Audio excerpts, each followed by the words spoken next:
In the news tonight, in a new advance by Daesh, the terrorists take full control of a border crossing between Iraq and Syria, a move that gives them control of the two main roads between Syria and the Anbar province.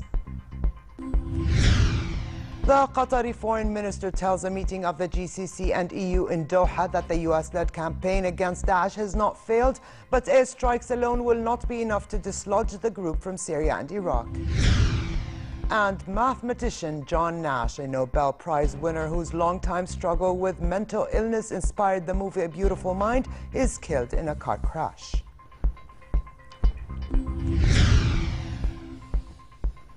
Good evening and welcome to a new edition of the news. Here are the details. We begin with Iraq and a new advance by Daesh terrorists who are reported to have taken full control of a border crossing between Iraq and Syria, a move that gives the group control of the two main roads between Syria and the Iraqi province of Anbar.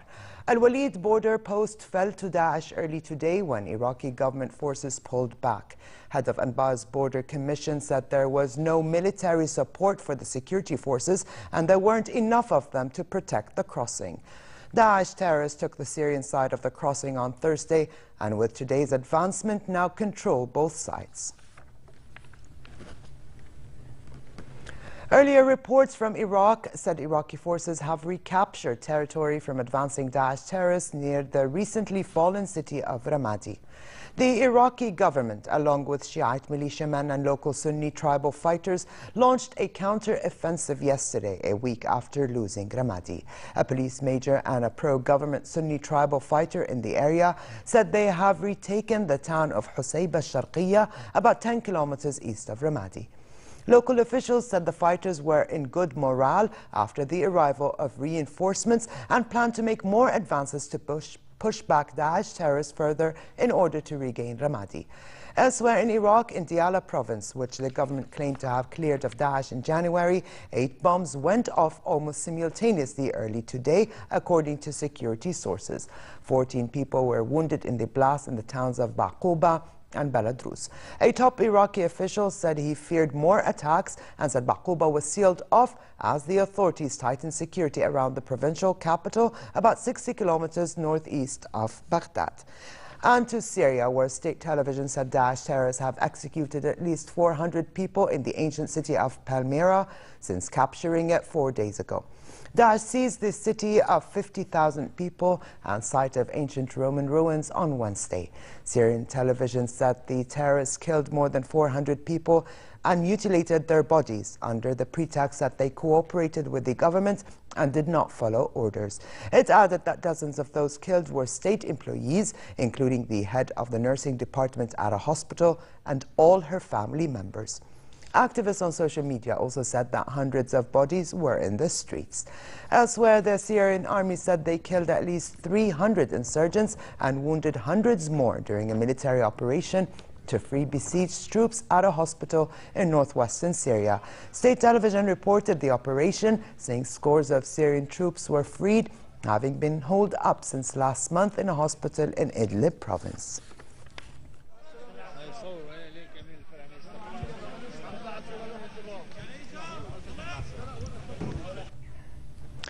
Meanwhile, in the US-led coalition's continued war on Daesh, the United States and allied forces conducted 28 airstrikes against the terrorists in Syria and Iraq since yesterday. The 17 airstrikes in Iraq included 4 near Ramadi, while in Syria, 11 strikes hit Daesh positions near Kobani and near Al-Hazaka. The Iraqi Air Force also conducted a number of airstrikes targeting the headquarters and vehicles of Daesh terrorists in the western heartland of Anbar. A press release issued by the Iraqi Defense Ministry said Air Force's planes hit Daesh targets in the city of Fallujah, adding that all the targets were totally damaged and the group incurred heavy losses.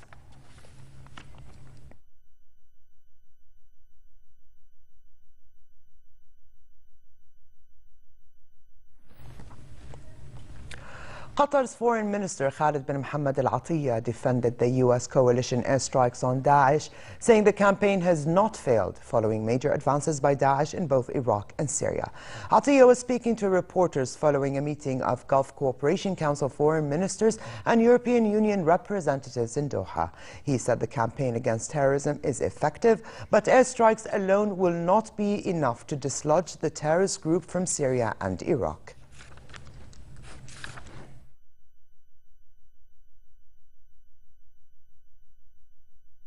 We've always been saying that the air campaign is not enough.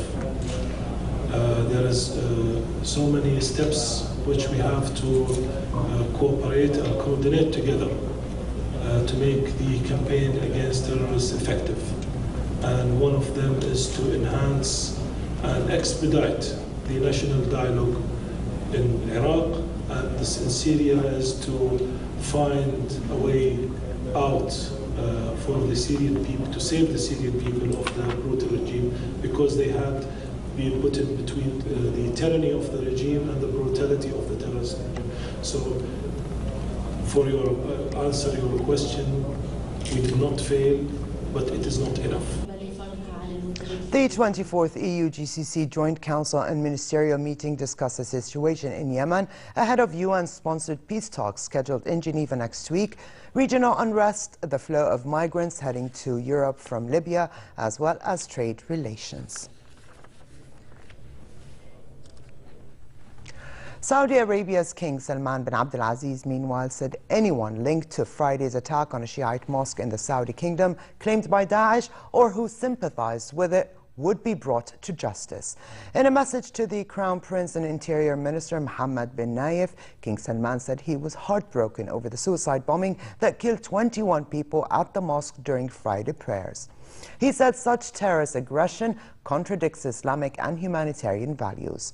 The Interior Ministry said there's evidence of a link between Daesh leader Abu Bakr al-Baghdadi and a militant cell in Saudi Arabia that included the mosque terrorist.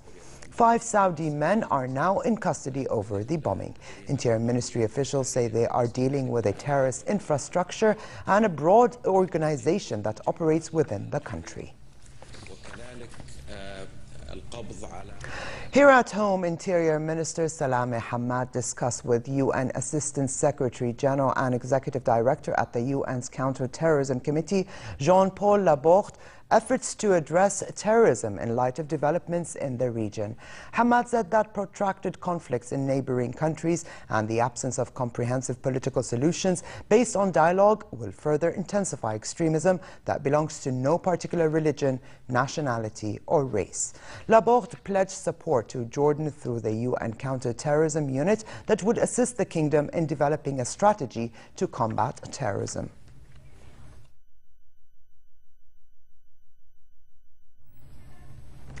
And senior officials from Union for the Mediterranean held a meeting in Amman in the presence of Foreign Minister Nasser Joudeh.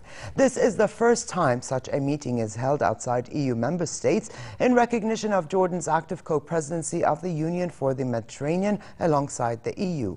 While affirming the kingdom's keen interest in continued cooperation with the EU, Joudeh said preparations are underway for a meeting in Amman of foreign ministers of the Union to discuss challenges facing the region. Over to Yemen, where Saudi forces and Houthi militia traded heavy artillery fire which destroyed part of the main border crossing between the two countries overnight, an escalation of the 2-month war. The Hard border crossing, the largest for people and goods, was evacuated amid shelling, which razed its departure lounge and passport section.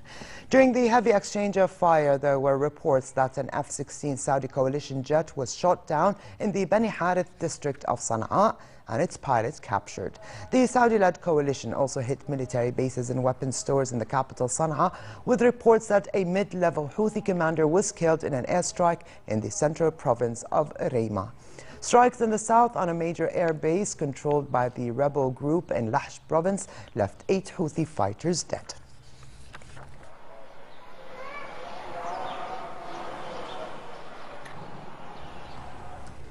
Mathematician John Nash, a Nobel Prize winner who inspired the movie A Beautiful Mind, was killed in a car accident along with his wife. The couple were in a taxi cab whose driver lost control and crashed into a guardrail. Nash, a Princeton University scholar, was awarded the Nobel Prize for Economics in 1994 for his work on game theory and the mathematics of decision-making.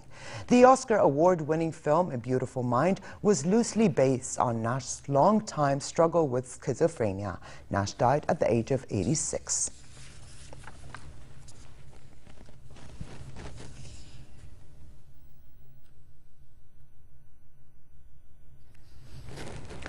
The longest motorcade of electric cars in the world was formed on what used to be the tarmac of Berlin's former airport Tempelhof. 577 electric cars and e-motorbikes drove out onto the race course, challenging a record of 508 electric cars set in Silicon Valley. The organizer of the event said he came out to Berlin to pass on his message that electric cars have already won over the hearts of the people as they are reliable and suitable for daily use.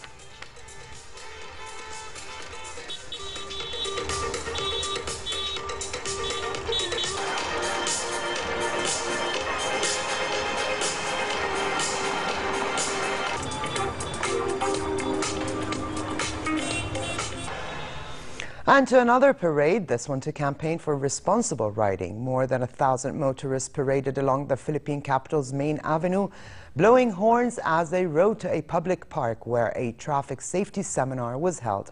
Campaigners hope to increase awareness on road safety and curb down the accidents caused by motorists. A report by the Philippines Transportation Department said incidents involving motorcycles were the second leading cause of road accidents in the country, mostly due to human error.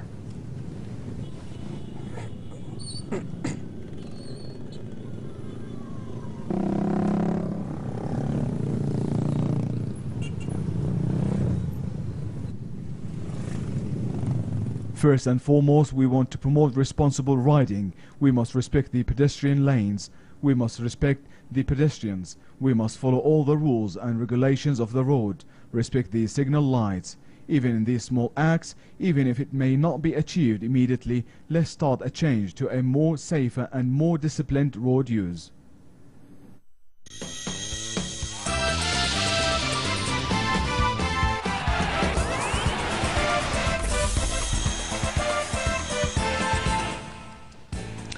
English Premier League champions Chelsea beat Sunderland 3-1 in the last game for Didier Drogba. Drogba is leaving Chelsea for the second time. The Ivory Coast striker, who first signed for Chelsea in 2004, has scored 104 goals in 253 league matches, becoming a talisman during the most successful era in the West London club's history. He re-signed for Chelsea last year after leaving the club in 2012 for Shanghai Shenhua and then Turkey's Galatasaray, following a highly successful 8-year spell. Drogba will be best remembered for scoring a late equalizer and the decisive spot kick in the penalty shootout against Bayern Munich, which won the 2012 Champions League final. In total, Drogba has won 4 Premier League titles with Chelsea, 3 League Cups, 4 FA Cups and the Champions League. He has, however, raised the possibility of a return to the club once his playing days are over.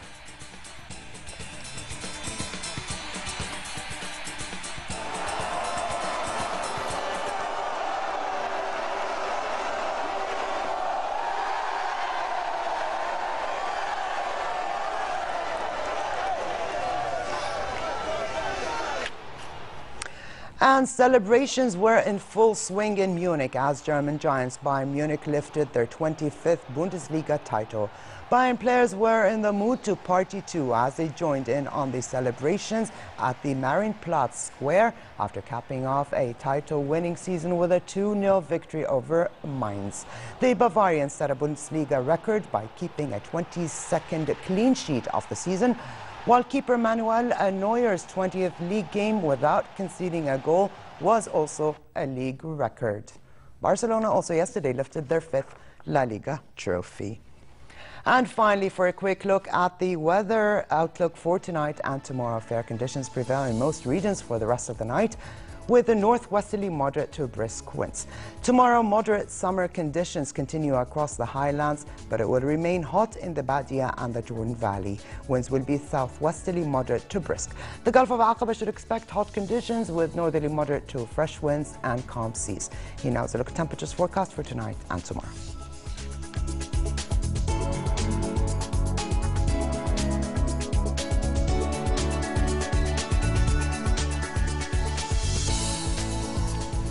And to close, here's a reminder of the day's top stories. In a new advance by Daesh, the terrorists take full control of a border crossing between Iraq and Syria, a move that gives them control of the two main roads between Syria and the Anbar province.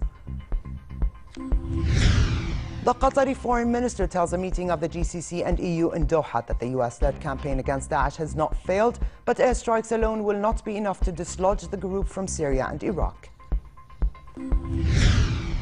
And mathematician John Nash, a Nobel Prize winner whose longtime struggle with mental illness inspired the movie A Beautiful Mind, is killed in a car crash. And with this, we come to the end of this edition of the news. I'm Alia Tuqan. Thank you for joining us and have a good night.